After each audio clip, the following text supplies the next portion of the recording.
may konti bang pagkakapareho? Wala eh, iniisip ko, ang layo ni, hindi, I mean, ang layo ko sa character ko dito sa totoong buhay.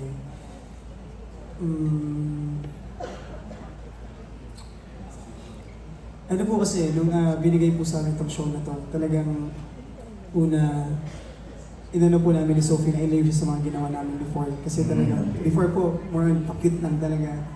And dito po, biglang nagulat kami na, ako actually nagulat po ako na talagang binigyan ako ng heavy drama. So, nagpapatak ako para kasi as a swimmer, kailangan medyo fit tayo dito. And the way yung galaw ko, talagang tinulungan ako ng direct para may ba yun. And na-excite po ako na mapanood ito ng mga kapuso natin kasi ibang-iba siya sa mga ginawa ko before. Hindi ka ba nakarelate dun sa part na parang sobrang in love ka rin dun sa character niya? Ni Sofia. Parang yun, nakarelate mo ako doon. Ayun ba, follow up ko na rin yan. Pwede bang sabihin, Allen, na si Sofia ang prinsesa ng puso mo? Parang di na po kailangan tanongin yun. Mas maganda kasing marinig galing sa'yo, yun ang gusto ng fans. Siyempre po, 100%. Siya lang. Talaga? So, in a relationship na kayo talaga? Hindi po po, pero alam niyo po gusto ko siya. Okay. Ang harap-harapan eh. Ikaw naman si Bea, doon muna sa first question, bago mo sagutin yung harap-harapan, panliligaw. Natatanggal ako yung hiko ko bigla.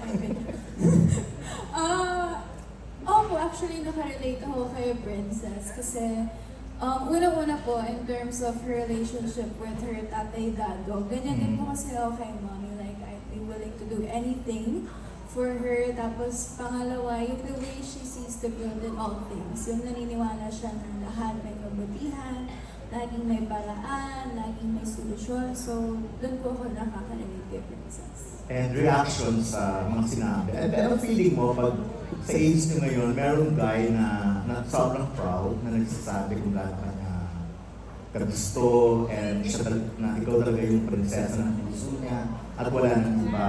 And naniniwala ka ba doon in the first place? Bakit ang dami naglala? Siyempre po, nakakakilig. Siyempre, alam niyo po yung ang sarap sa puso. Wow! Never, no jokes. Uy! Sumagot kayo lang Easy! Pinagpawisan tuloy. Kaya, pinisikalan kayong dalawa. Tutok naman natin yung kilig ko ngayon. And then, pero kidding aside, syempre po, masaya and masarap talaga sa nakaramdam, sa puso na may tao nandyan para alagaan ka.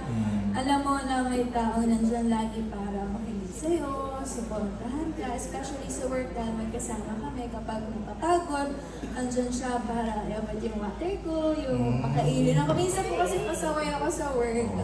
Malaboy pa lang. Meron po akong ugali na kapag tuloy-tuloy, hindi ako kumakain. So kung hindi ako gutom, nagagalit siya sa akin. So syempre thankful ako na sobrang genuine ang care niya, pati kay mommy. So yeah, super blessed to have him. So, feel mo naman yung sinasabi niya kanina na ikaw lang talaga ang prinsesa ng puso niya.